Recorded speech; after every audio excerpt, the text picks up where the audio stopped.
천국의 문턱에서 죽음은 끝이 아니라 영원으로 통하는 문입니다. 오늘부터 7장의 묵상을 따라 당신의 삶과 죽음을 전혀 다른 언어로 함께 만나보시기를 소망합니다. 깊은 숨을 한번 들이마시고 조용히 문 앞에 서 보십시오. 신앙의 출발점은 어쩌면 단 하나의 질문에서 시작됩니다. 당신에게 죽음은 무엇입니까? 끝인가요? 아니면 문인가요? 이 물음에 어떻게 답하느냐에 따라 우리의 인생 전체가 달라집니다. 두려움으로 죽음을 바라보는 사람은 삶 또한 두려움으로 삽니다. 그러나 죽음을 영원으로 통하는 문으로 아는 사람은 오늘 이 순간을 더욱 충만하게 살아냅니다. 천국 소망은 결코 현실 도피가 아닙니다. 오히려 현실을 가장 깊이 살게 하는 뿌리입니다. 오늘부터 7장의 묵상을 따라 문 앞에 서는 사람의 시선으로 오늘 하루를 다시 바라보는 여정을 함께 시작합니다. 어린 시절 할머니의 임종을 지켜본 한 사람이 있었습니다. 마지막 숨을 내쉬기 직전 할머니는 눈을 크게 뜨고 아무도 없는 방 저편을 바라보셨습니다. 그 눈빛은 두려움이 아니었습니다.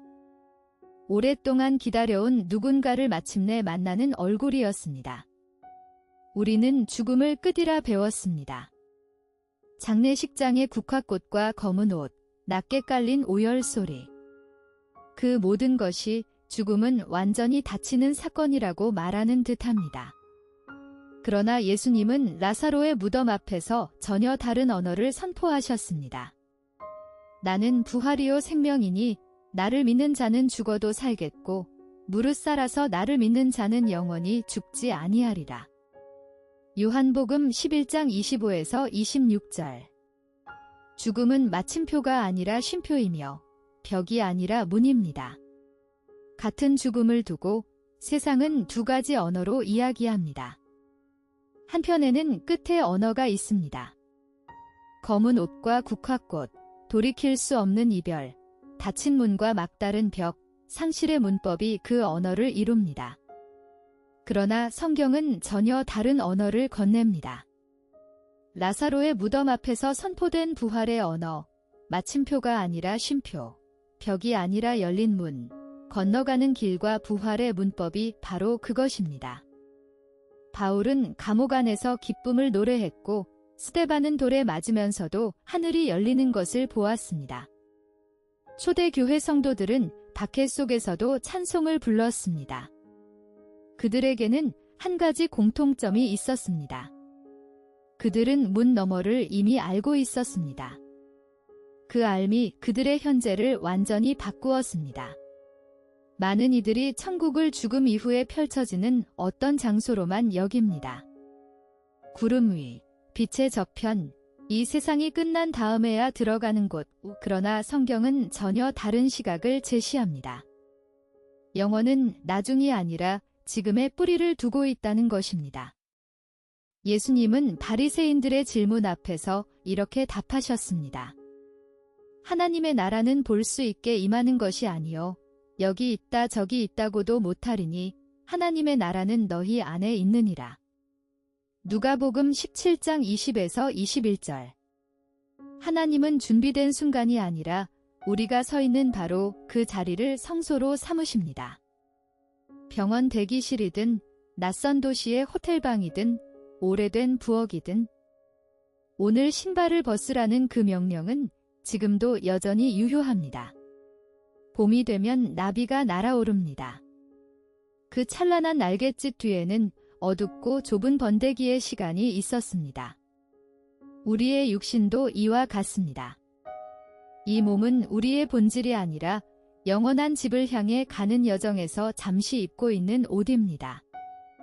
우리는 몸을 가진 영혼이 아니라 몸이라는 옷을 입은 영원한 존재입니다. 바울은 이 옷을 장막이라 불렀습니다. 장막은 여행자의 임시 거처입니다. 만일 땅에 있는 우리의 장막집이 무너지면 하나님께서 지으신 집, 곧 손으로 짓지 아니한 하늘에 있는 영원한 집이 우리에게 있는 줄 아느니라. 고린도후서 5장 1절. 겉사람은 낡아져도 속사람은 날로 새로워진다는 고린도후서 4장 16절의 약속이 오늘도 우리 안에서 이루어지고 있습니다. 여행자의 몸은 세 가지 이미지로 설명됩니다. 첫째는 장막입니다. 광야를 건너는 여행자가 밤마다 세우는 임시거처, 정착이 아니라 여정의 표식입니다. 우리가 장막을 궁전으로 착각할 때 집착은 시작됩니다. 둘째는 번데기입니다. 애벌레는 자신이 무엇이 될지 알지 못한 채 어둠 속에 갇혀 있습니다. 그러나 그 어둠이 없다면 나비도 없습니다. 몸이 아프고 기력이 쇠하고 사랑하는 것들을 내려놓아야 할 때 그 시간은 완성의 과정입니다. 셋째는 영원한 집입니다. 손으로 짓지 아니한 하늘에 거쳐 우리 여정의 끝이자 본향입니다. 겉사람은 낡아지지만 속사람은 날마다 새로워지며 그 집을 향해 걸어갑니다. 우리는 늘 시간에 쫓깁니다.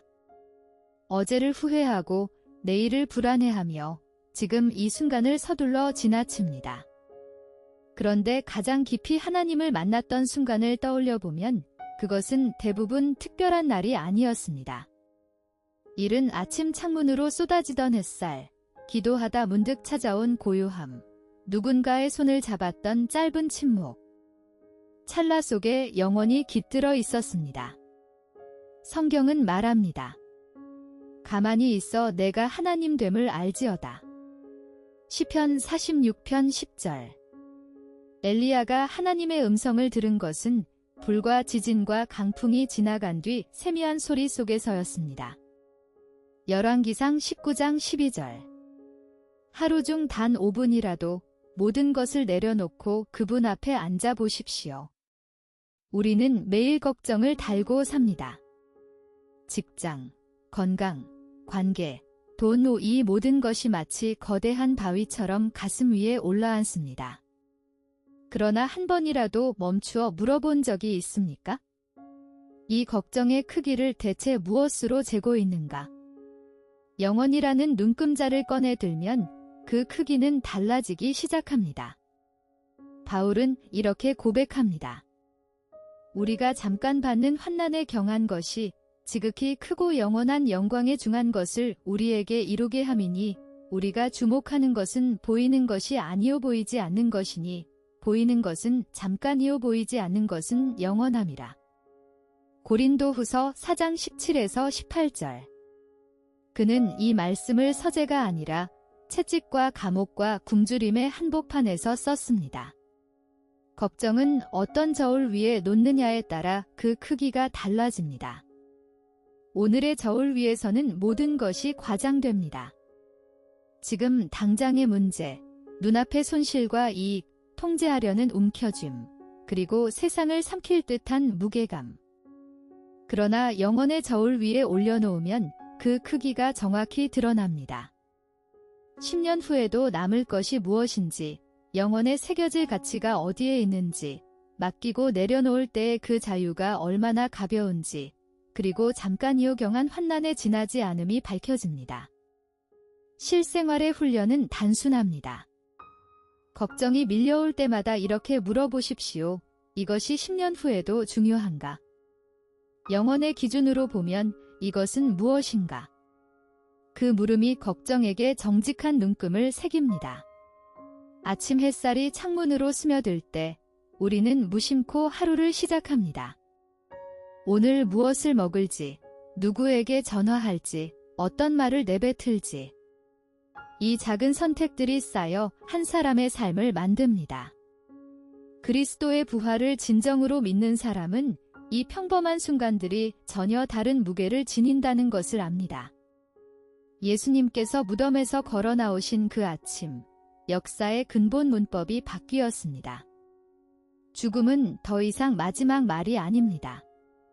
이것을 온전히 믿는 사람은 억울한 일 앞에서도 복수로 갚지 않습니다. 손해를 보더라도 진실을 택할 수 있습니다. 이 세상의 결말이 전부가 아님을 알기 때문입니다. 그러므로 견실하며 흔들리지 말고 항상 주의 일에 더욱 힘쓰는 자들이 되라. 너희 수고가 주 안에서 헛되지 않은 줄 알미라. 고린도전서 15장 58절. 부활신앙은 거창한 결단 이전에 오늘 하루의 작은 선택 속에서 먼저 드러납니다. 첫째 장면은 지하철 안입니다. 지친 누군가에게 자리를 양보하는 그 짧은 배려가 빈 무덤 앞에 선 사람의 언어로 번역됩니다. 둘째 장면은 저녁 식탁입니다. 하루 종일 지친 배우자에게 건네는 따뜻한 말 한마디가 천국의 문턱이 바로 그 자리에 열리게 합니다. 셋째 장면은 고요한 새벽입니다. 마음에 들지 않는 사람을 위해 조용히 이름을 부르는 그 중보의 기도가 영혼 속에 고스란히 새겨집니다. 세상은 내 것을 챙기라 말하지만 빈 무덤 앞에 선 사람은 다르게 압니다. 진짜 패배는 지는 것이 아니라 사랑을 잃는 것임을 우리는 오랫동안 천국을 먼 곳으로 생각해 왔습니다.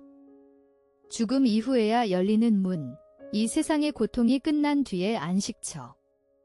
그러나 예수님은 전혀 다른 방향으로 말씀하셨습니다. 회개하라, 천국이 가까이 왔느니라. 마태복음 4장 17절. 가까이 왔다는 것은 이미 와 있다는 뜻입니다. 하나님 나라는 이미와 아직 두 시제 안에 존재합니다. 예수님께서 이 땅에 오신 순간 나라는 이미 도래했고 병든 자가 고침받고 죄인이 용서받는 모든 순간이 그 문이 열림입니다. 동시에 그 나라는 아직 완성되지 않았습니다. 이 긴장이 우리를 무너뜨리는 것이 아니라 오히려 소망으로 이끕니다. 너희는 먼저 그의 나라와 그의 의를 구하라. 마태복음 6장 33절. 오늘의 순종 한 걸음이 바로 그 나라의 문을 여는 열쇠입니다. 우리는 함께 문 앞에 서 보았습니다. 번데기의 옷처럼 답답한 현실을 입은 채 찰나 속 영혼을 더듬어 찾고 걱정의 무게를 달아보며 부활의 빛 아래 다시 선택하고 마침내 천국의 문턱에 멈추어 섰습니다. 그 여정 내내 한 가지 진실이 반짝이고 있었습니다.